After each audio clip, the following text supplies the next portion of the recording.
Hi, I'm Amanda McCoy Flanagan. And I'm Ginny Oliva Smith. Welcome to Soul Rising. On this podcast, you will hear honest, off-the-cuff, vulnerable conversations about all things love, loss, and connection. Deep and meaningful conversations sure to pull at your heartstrings and enlighten your soul. Again, welcome. It's time to let your soul rise.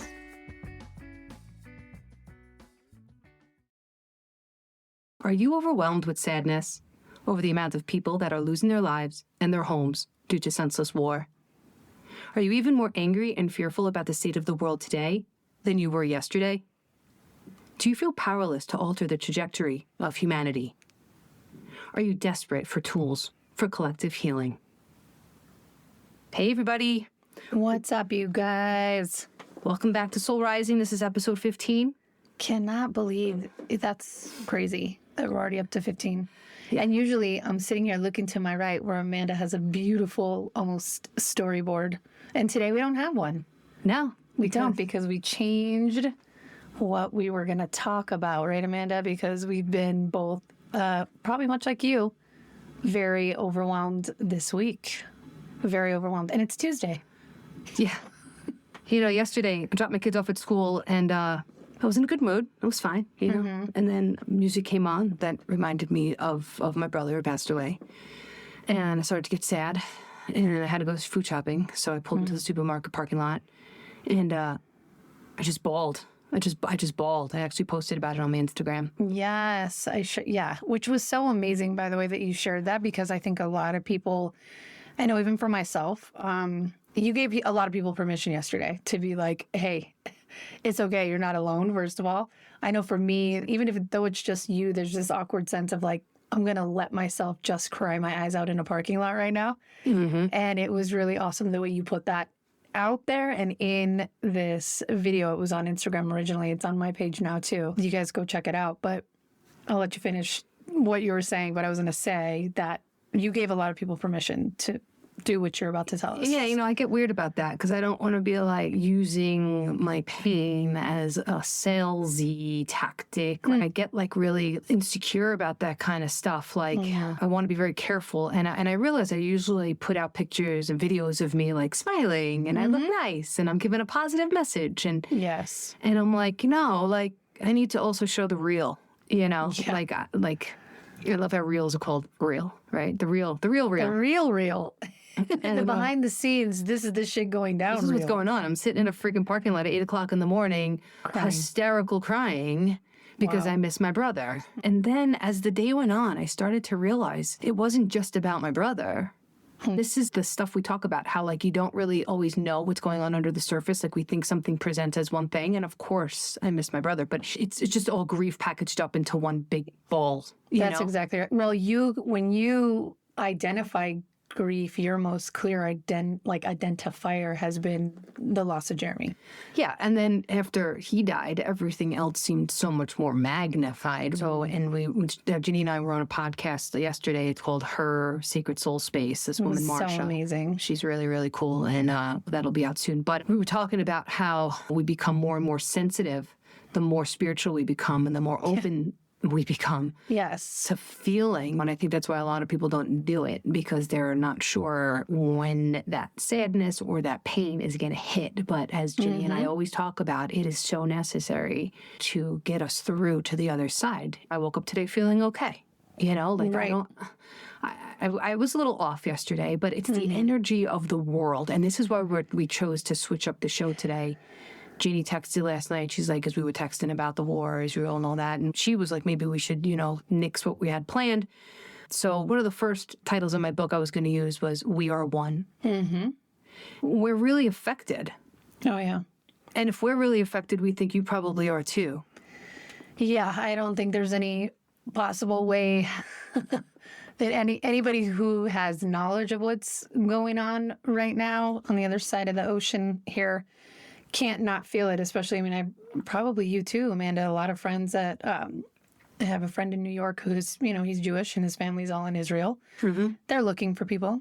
These are like people living every day like you and I, and they can't find them. these are real people. And Right. it's so easy for us to just put it out of sight, out of mind kind of thing. Like when Hurricane Sandy hit and we were like In it. up to our eyeballs in water and dirt and mud and crap, no electricity, no heat, no nothing, like a straight up natural disaster, like one of the worst you can get. And there were people that lived, you know, a few miles away that were unaffected. And it was fine. They were like, oh, hey. Just going on with their lives. I can't imagine what that must feel like when the world is falling apart right around you and you know other parts of the world that are getting to live normally. It's not penetrating their whole being like it was you that day or that time frame. Golly, it probably took months, weeks, months, I'm sure. It took us five weeks to clean it up. And people say that too about a traumatic loss in their life. Like, oh my gosh, like doesn't everybody know? Like, why isn't the world stopping? But this is a little bit different when there is a major thing going on in the world, because my grief over my brother doesn't necessarily affect you. Right. But when it's something on a grand scale, like a natural disaster, an earthquake, like Ginny was telling me, there was an earthquake in Afghanistan that just killed like at least 2,100, they think 2,500 people. And I told Amanda, I said, that's how you know shit is in a way, because this happened after, I think it happened either Saturday or Sunday in Afghanistan, so same part of the world. Over 2,000 people died in a massive earthquake and several aftershocks after. And we're not talking about that because there's over 1,500 people that have also died in Israel right now. And it's more political too, right? Well, and it's that, but I also think there's such a difference. I mean, it doesn't matter anytime there's loss of life, but when we have a natural disaster, we know it was Earth. You know, it was the circumstances of Earth or an act of God or however you want to put that. It still is awful and terrible. I think there's this whole next level. Because it's nobody's fault. Because it's nobody's fault. But in this situation, we literally, as men, as humans, are making choices to go in and shed blood. Like, not from the earth, you know, not from a fault line cracking apart or a hurricane, which is, again, all devastating, not to downplay any of it. But this was choice. And that ricochets out to like every single human being on the planet. Absolutely, you know, if one person is suffering in that catastrophic, just abominable way, like the way that humans are capable of torturing other humans, it's just beyond like barbaric. And when that amount of suffering is happening, it is affecting every human on the planet because it's affecting the energy, right? Like when my brother dies, am I suffering? Yes, I play a small part in the energy and the world, but when it's this catastrophic large scale event, it is shifting things for every person. And that is why I feel so strongly that people have to give a shit. Yeah. The part for me that I just keep reeling in my mind is that regardless of the reasons, regardless of the differences, regardless of who feels they've been wronged, because people do. This didn't come from nowhere. This is stemming from somewhere else. Such a deep it's level. Historic. And I believe there's so much more going on behind the scenes. And this is probably about something much different that none of us even know. Right. I mean, it's over sacred holy land. It is. It's over sacred holy land. That's the other really tough part, right? There are innocent Israeli people who have been murdered, held hostage.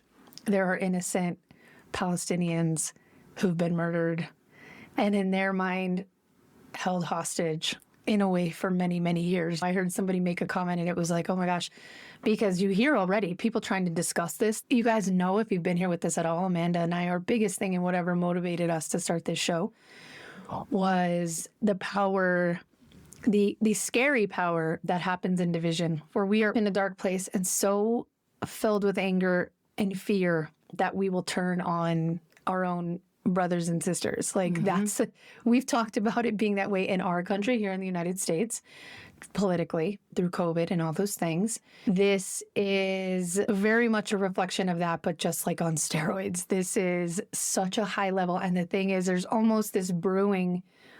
That's the part that kept me awake 2 nights ago and last night, was that we're just at the beginning. Yeah. We're just at the beginning. I keep seeing this wave just building and building. The waves have built before and then crashed, like COVID, most recent, right? I mean, like just throughout history, all the different wars and all the different stuff that we've had to grapple with and get through as a humanity, something that's affecting every human being, not just in your particular country or whatever. But then it seems just like everybody goes, oh, okay, that wave was big, but all right, whatever, we're good. We're on the beach. The sun's back out. Like, let's get everything's fine. Yeah, we're good. Let me just, go on with my day as we should, right? We got to keep going. Of course. But how big? I mean, I could say tsunami. There's been tsunamis, right? There was that huge tsunami. Yeah. Where was that huge tsunami? India? I think so. I remember I lived in St. Martin, actually, at the time when it happened. And it was a lot of people that were taken out. When did we wake up? When is enough enough? When do we say we need to stop this hatred, stop this division, and join together in a higher level sort of being, right? I believe all of this pain is calling us to a higher spiritual level where we can all meet together universally. Oh, yeah. In the most powerful force out there, which is love. Right. Which is also, when you go all the way back to hearing descriptions of religious or spiritual practices, that's the explanation of God, right? Obviously in some cases, depending on what book you're reading, sometimes it's very angry and mad. I was telling Ginny, I saw a T-shirt, and it was a picture of Jesus. And underneath it said, I never said that. It's like, right? Which I love. I've seen it too. I've seen that shirt. And it's true because you guys, even in this particular situation and where this Holy Land is, where Jerusalem is, there's been so many emotional, spiritual ties for different groups. But it's amazing because the three groups that it has the very, very important ties for spiritually are Judaism, Jewish. Jesus was a Jew, so let's just put that out there now, everybody. Let's just start with, in case no one got the memo. Yeah, which means he studied the things and the lessons taught by Abraham, which was taught in the Torah. Judaism was here before Christianity.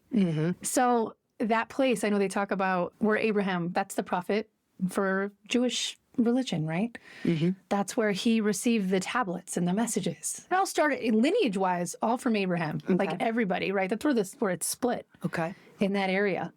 My brother-in-law, born in Egypt, raised Muslim. He's an amazing guy, great guy. And I got to learn a lot about the culture. My sister was converted Muslim. My nephews are Muslim. So I got to learn things. That area, though, is for Judaism, for Christianity, and for Islam, they are like some of the most important sacred spiritual places for them. And I know for myself, like the first time I ever heard someone say, almost like in a pagan way, when they would hear Islam or they would hear Allah, they would say, oh yeah, but they worship Allah. And that's totally against God and what I believe and what I know. And I was like, okay, I get that. Well, come to find out, Allah just means God. It's all the same thing. He's not like a pagan cow head goat guy. Yeah. He's literally the exact same God. These three religions are the three monotheistic, believing in one God religions, all from this area. And it's not just one God, it's the same God, which is wild to me. Which is why we are calling this episode We Are One, because all the religions basically are saying the same exact thing. God is love. They're all coming at the core. And each one has pretty much taken their own twist, They've added this, they've added that. They've created their own books. They have their own beliefs and holidays and customs. And I think a lot of those things are more man-made to gain more followers. Right? Of what is evangelism all about? It's about how can we get the most people to come in with join us here. Yeah. It's almost like we do on Facebook and we get likes. Yeah. Followers. I know. I was thinking that where followers started. How many followers do you have? Yeah. Well, think about that. And it's all for control and for power. And then this is crossing over into wars over land and control and power. And that's what it's all about. And it sickens me. We have taken something so beautiful and so sacred, and just and twisted it to conform to our own human ideals. Our ego. And again, listen, Amanda and I didn't graduate with master's degrees in, political science or anything like that. Or theology. I'm going to let you know right now, I'm not an expert here. No experts at all. And I think we're just talking about basic knowledge. Yeah, the basic knowledge and also the emotional energy that falls into it, right? But it's like most of these things are all coming from, well, who is their prophet? Who can, and then what their book that the prophet spoke of, the lessons that are in there. But it's mind-blowing how much similarity is in all of it. I was sharing some of that with Amanda, that if you look at the Torah, which came first, right? Judaism was there. The Torah came first, lessons and all the things being written there. That's what Judaism is based off of. The Bible, the King James, or which also has been changed around who knows how many times. The biggest by Constantine took out the book of Mary Magdalene. Yeah, took out a lot of changes. Feminine. Oh yeah, I mean, and who made God a he? Really? Right. When did he become a he? Who saw him and said this is a he? You're right. Yeah, like what? Who knows? Right? Well, and of course, historically though, right? During that time and society and everything else, I would imagine that's probably why he's a he, right? But you look at the Bible, the Old Testament of the Bible is basically the Torah. Then we have the New Testament when Jesus rolled in.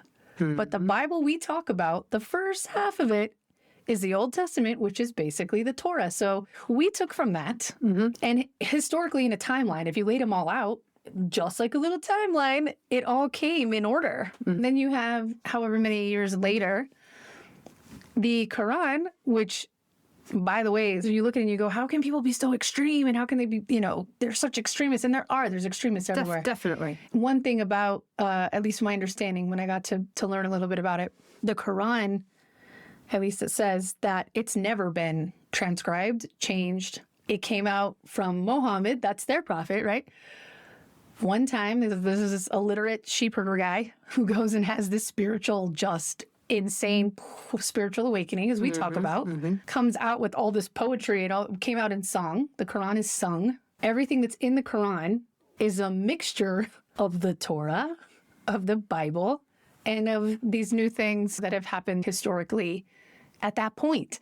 It blew my mind. And I didn't always know that because, again, first off, I don't speak Arabic. Second of all, why would I know what's in the Quran? And I got to hear it being sung. It was on in my sister's house. I'm like, wow, those vocals are awesome. I know I've talked about this before. I was like, whoa, as a singer, I was like, that is amazing. That's so beautiful. What song is that? All not knowing.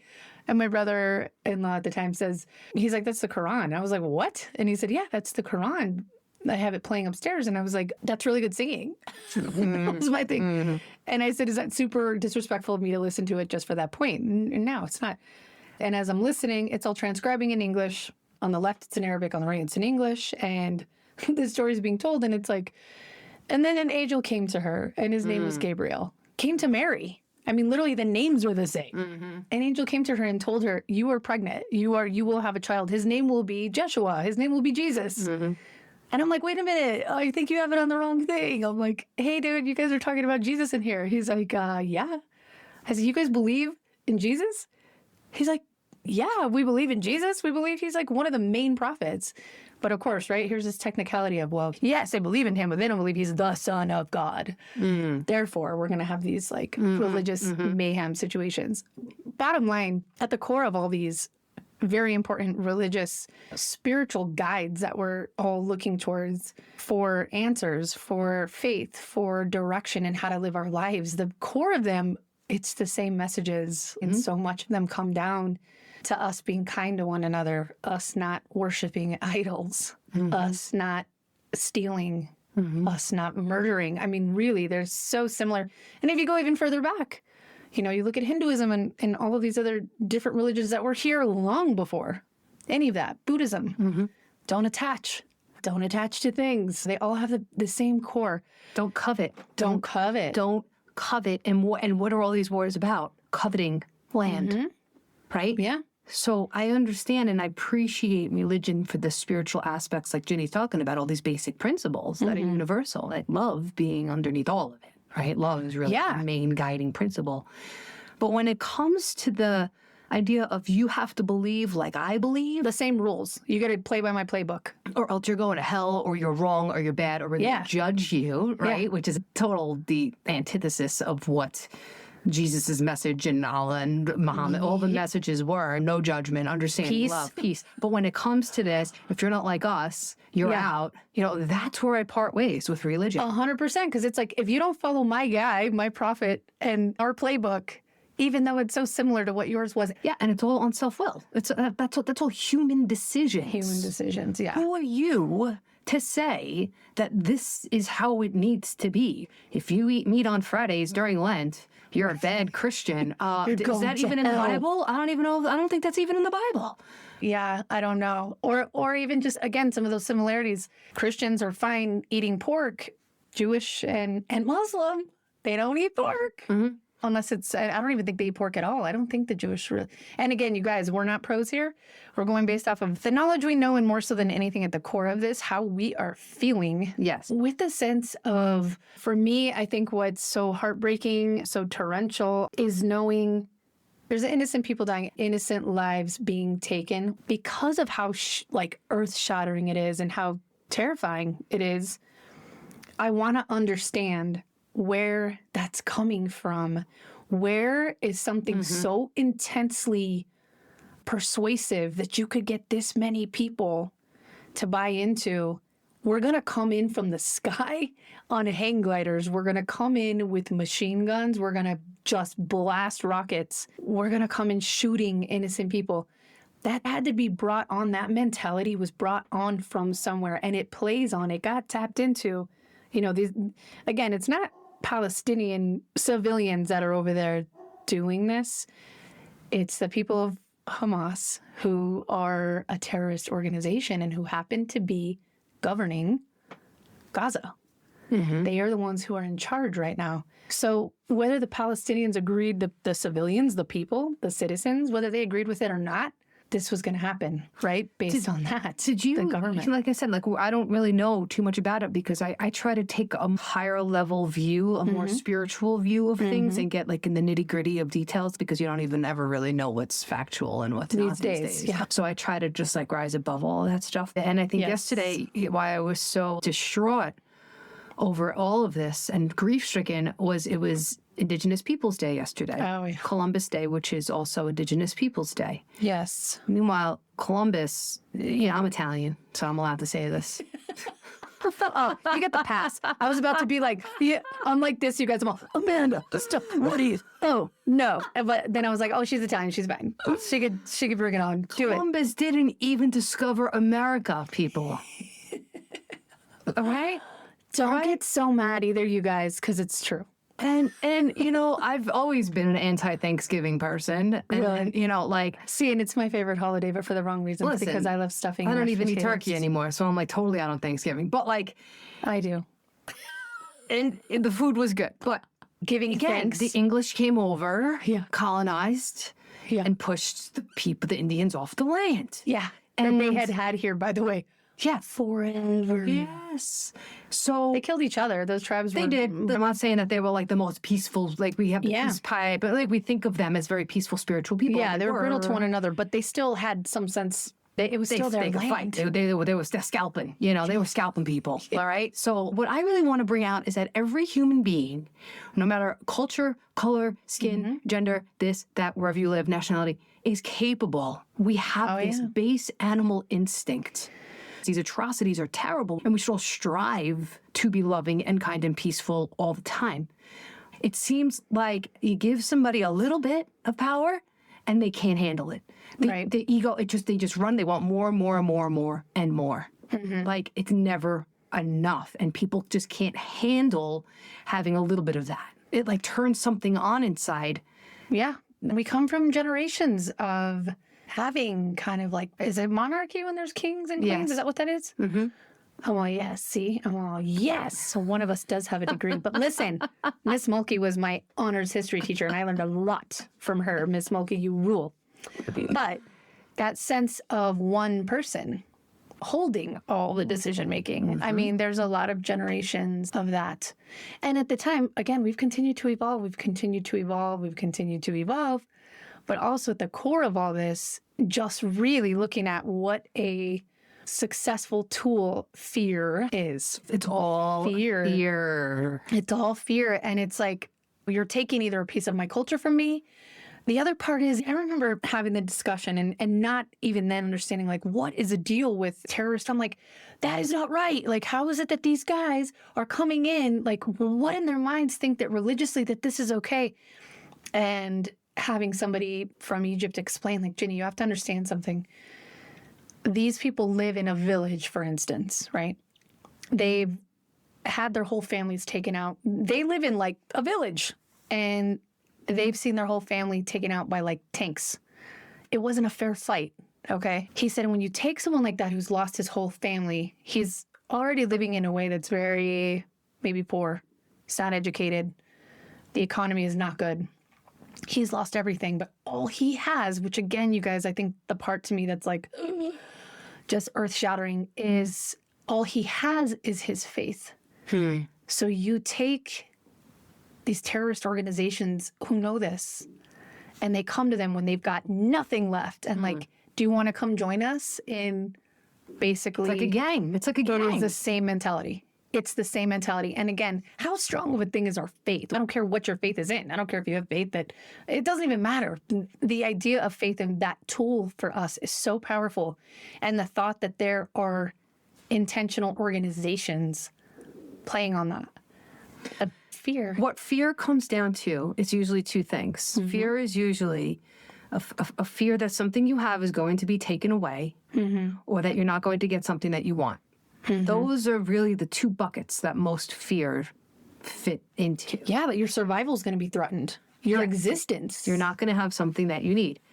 If we could all come from this place of abundance, right? The mindset of abundance, and really, truly, there is more than enough to go around. This is my whole jam, is that this fear inside, this chaotic energy inside is creating the outward experiences. We are responsible for the pain. We're ready to heal that. We're ready to shift that. We're ready to change that energy into something that is loving and kind and peaceful and sustaining, because we cannot go on like much longer like this. I'm sorry to be doom and gloom, but this means so much to me. My mission is so important in terms of trying to help you and myself heal our energy so that we can heal collectively. Exactly.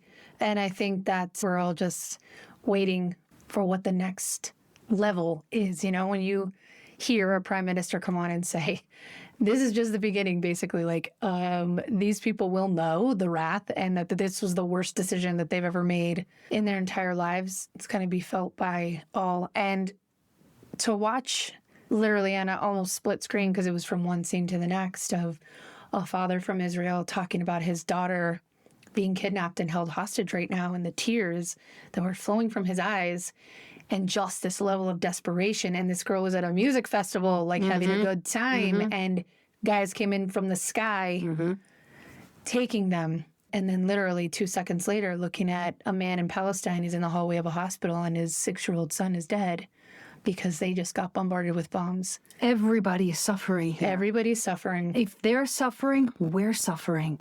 Because the energy of division and fear and hatred is just soul-crushing, life-sucking. It's just pulling us down into this pit of darkness. And if you're spiritual at all, you know that the battle is always between darkness and light. It's always between fear and love. Which are we going to let win, people? You have so much more power. We have so much more power. That is where our power lies, is understanding that we are everything and everything is us.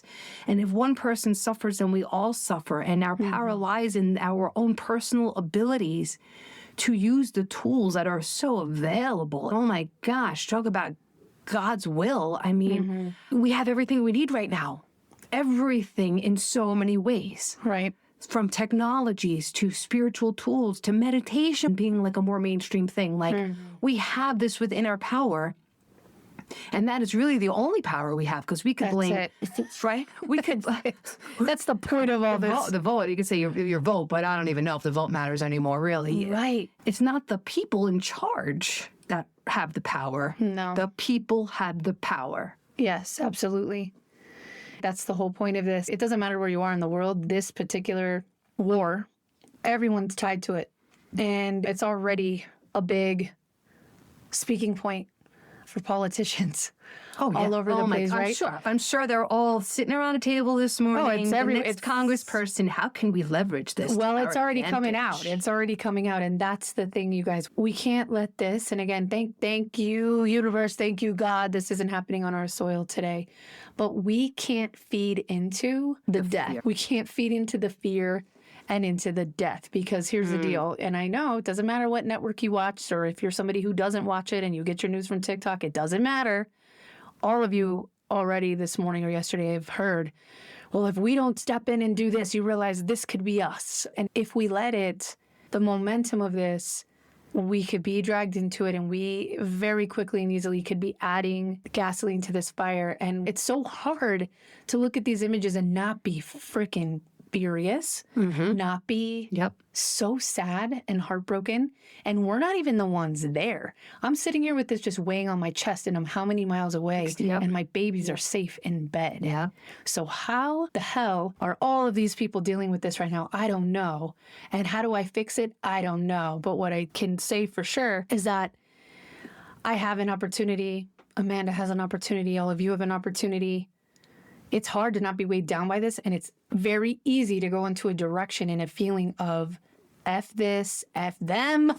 This is, these are heathens. These people are literally barbaric, and the actions being taken are. And they right? are. And they are. Don't get me wrong. Period. Do not get us wrong on that. But we have to try really hard, even if it is within our own circle right here, and we talk about this, to let our heart at least be filled with something along the lines of love and more from that side, and not just immediately being taken down like, cement boots is what they call it. Yeah. The cement boots, swimming with the fishes. Man, swimming with the fishes. There you go, Columbus. That's a little tribute to you. There you go, buddy. My Italiano. I woke up this morning to a quote, Albert Einstein, and it was something about always be questioning. Always be questioning. And then driving my kids to school, the song Education by Pearl Jam came on. As I've been questioning my education. You were listening to Pearl Jam? Oh, what a surprise. Really? What a surprise. Stop it. So, I was telling my kids, I was like, music just speaks to me. I'm going to do this show today. And it's just the whole thing, the Albert Einstein question. And then I'm hearing the song Education, and I'm questioning if you have had a certain thought process or a certain belief system for 50 years, for 30 years, for 70 years, you are allowed to change that right now. Yes, you are. You are allowed to dig deep into your well of your own true self and your own belief system and say, what is really real for me? When I think about that, do I feel this like invisible connection to something greater than me? That is like spirituality. When you're feeling like lit up, when you think of something and you're like, oh my God, yeah, that's right. That feels so right in my core. That's it. That's it. So question things. Question everything you're seeing. Question everything you're reading. Tap into your own truth of what you believe is not necessarily what's going on. It's not like, okay, question if that's true or if that's... It's more about how you want to be, who you want to bring to this situation. Exactly. Is your truth, I'm going to put out this nasty post and I'm going to call this one whatever. Or is your truth more like, I'm going to rise above this thing, come at it from 30,000 feet, come at it from this higher level place of, I can breathe. I don't need to let the fear overwhelm me because if I'm in the fear, then I'm pretty useless. Or I know for me, when I'm in the fear, I'm pretty useless. But take that fear to then investigate who do I want to be? How do I want to live? What do I want to give to this situation that's going to be the most impactful and have the biggest potential to shift things and change things on the planet as a whole? So take these terrible situations and use them in a way that, again, I always talk about these bad or negative things we think that they can actually serve us. How can this particular situation serve you to maybe question some things, refine some things? I'm not saying throw the baby out with the bathwater. I'm just saying tap into, is this truly what I believe? Or is this because I was told to believe this when I was 5 years old and I just kind of ran with it for the rest of my life? And also to step back and not justify, because none of it's justifiable, but to sit back and say, these people that had it in them as human beings to do this to other human beings, what level of persuasion? Is this why they did that? What have they been persuaded? Exactly. to believe. Because it's something. I mean, you got to really instill some serious fear / I don't know, like there's a lot you have to be able to instill into a person and get them to believe to all go along with what happened on Saturday. They were put into fear. Extreme, yeah. The fear of God. The fear of God. And they took their fate. That's what I'm saying. That's really what this comes down to, right? So that's the irony of it all. You're doing this in the name of religion and in the name of God. Meanwhile, God is supposed to mean the most purified form of love. Yes. That's the irony and what's keeping me all jacked up. And that's the part I want to look at. And that's the part I hope we all can start to look at, because we have a duty and an obligation to look at this stuff. Like, I feel so strongly that if you are alive right now, you chose to incarnate at this time in history on Earth, we are all here to contribute to the healing of the planet. And it's amazing that we've been given all the tools that we need to do that. Right. Like, we are all here right now for this. Collective. So, I think a lot of people are afraid to look at the fear or heal their fear or whatever. They don't really see a way through. I was doing a reading the other day at a local author event, and I was talking about how I had known about this concept called Foreboding Joy by Brene Brown. Like, I read a book back in 2016 about it's called Daring Greatly. And it was about this fear of enjoy too much, because what if it's taken away? It's going to be taken away, right? Like, I'm never going to allow myself to get too happy. Well, that concept of Buddhism, right? About attachment? Well, impermanent. Yeah. So, exactly. My antidote to it is impermanence. I talk about that in my book. So, what I read, and what's kind of where this is coming from, is I said, I sensed that I was maybe living that way, but I didn't see a way through to the other side. So I kind of just shut my mind to it. It kind of was like, okay, yeah, maybe that's me, but maybe not. And I talked myself out of it because I didn't see a way through. So I think we should give people some tools, right? Absolutely. Like, there's really no challenge today, but I think it's more about challenging to use these tools to move through whatever fear is holding you back from becoming all-encompassing, unconditional love for yourself. Because we've heard these cliches forever. You can't love anybody unless you love yourself. So I think we're all suffering from a lack of self-love, a lack of self-worth. So you can't truly give love to the world and compassion to people who are suffering. I tried to give compassion to all. Hey, there was a guy. He talked about that, didn't he? There was a guy. He talked about this whole, like, hey guys, no matter what, like, be cool with each other. Turn the other cheek. Is that what he said? I think he was a cool dude. Anyway, you guys may have heard of it. I think his name was JC. I think he was the big JC. But that's right. I mean, yes. Right. Forgive them, Father, for they know not what they do. And Mohammed, if I'm not mistaken, was all about, like, peace be upon him.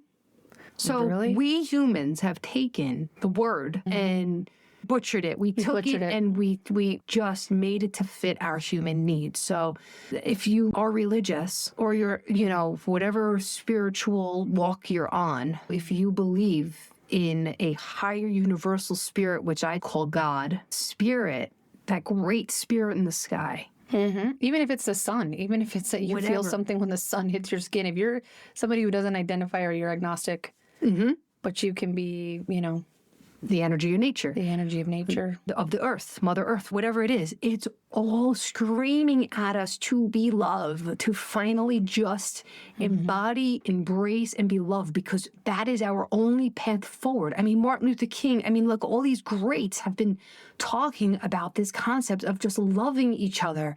And when are we going to do it? I'm so passionate about this because climate change and the earth and everything that's crumbling around us, it's been yelling at us to do this. Can we do this without judgment of others? Can we do this with compassion fully and completely in our heart for people that we don't agree with their actions? We're being called to take this level of love to the nth degree. And that's the only way things are going to get better. Yep. And it's going to come through, at least if today, you can find one thing to connect with, be in the light, and heal inside of you. It's going to come by, like Amanda said earlier, us being kind with ourselves and having that love for ourselves first. It's almost like, what's the answer to all this? Because you look at it again, that 30,000-foot view. There are times it looks impossible, that we're not going to have any end in sight, like you said, Amanda. And that's even in ourselves, right? We could be in grief and go, there's no end in sight. Thinking about what's going on with these thousands upon thousands of people, it seems like there's not an end in sight. But there is, and there can be. We can't fix it all today, but what we can do is at least try to find that place, be a channel Yes. for love. For your own peace, your own, solace. Practicing this stuff is going to at least give us a fighting chance At least to just make your day better and your life better, and then everybody else around you, their lives better. It's just feels like what we're supposed to be doing. Right. And it might give us the ability to be a little more compassionate and just be led, at least like a river, to go a little towards that side of love. Because it's going to be so easy, you guys, especially now we're coming up on an election season and so many things are happening. That's why this was big for us today. Like, just try to find the way to connect with love. And I think, I don't know, Amanda, but I know you've got something Amanda has this beautiful prayer that she does. I hope you're cool with me saying this, Amanda. Yeah. It's part of her meditation routine every day. And I've heard her, and I actually have called her out on some of the other podcasts we've been on.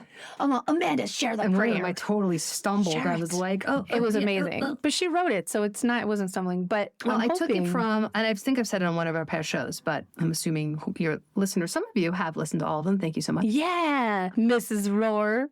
Yes, Mrs. Roar and Laura D. You know who you are. Laura D. Thank you. Giving you a shout out, Laura D. Yes.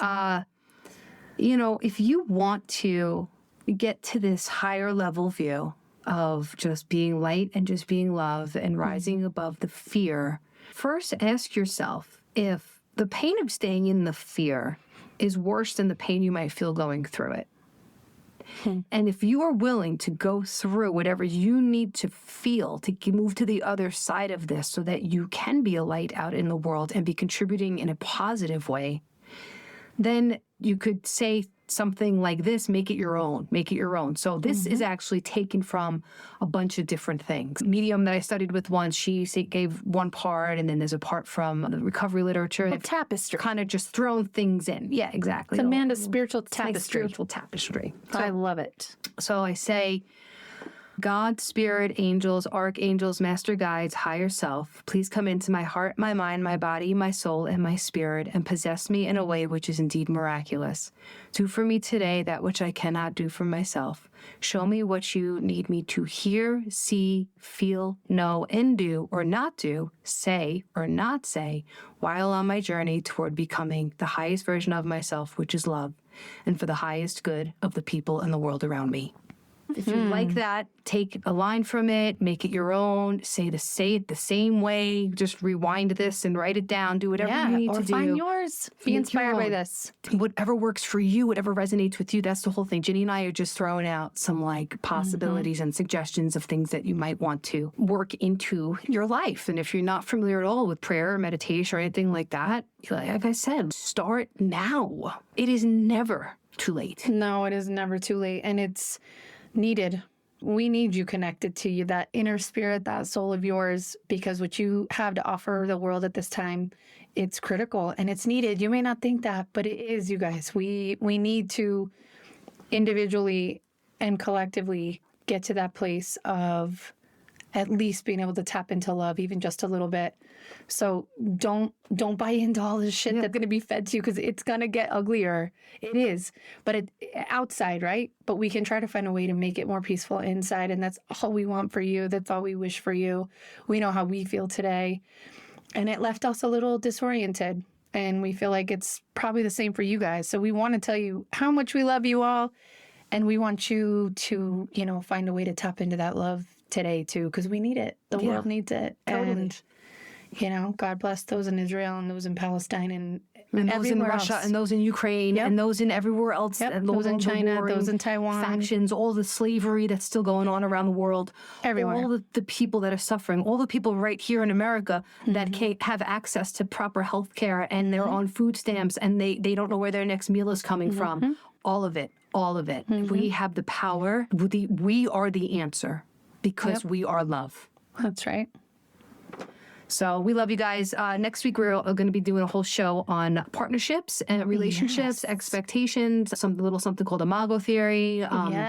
Which is just another tool, another huge way to use your relationships as a way to step further into your true self and into your wholeness and into your light and your love and becoming the person that you are meant to be. Yeah, it's going to be a good one because for me anyway, I know a lot of us have these concepts, these ideas of what our relationships are supposed to be, right? We're fed this like rom-com script of what it's supposed to be. Yeah. And then we're so stunned when it doesn't turn out that way. What do you mean we don't run off through Central Park and get married? Yes, we're not running down the beach hand in hand after 7 years of marriage and 2 kids and a mortgage. What? That's right. So we're here to talk to you guys about that next week. We love you so much. Thank you. Have a great day, guys. Peace. Peace out. If this podcast resonates with you and you want to dive deeper, check out my blog, Get Real, all in on love, loss, and connection at AmandaMcCoyFlanagan.com. That's McCoy with a K. You can also follow me on Instagram at Amanda McCoy Flanagan. See you next time. Until then, let that soul rise.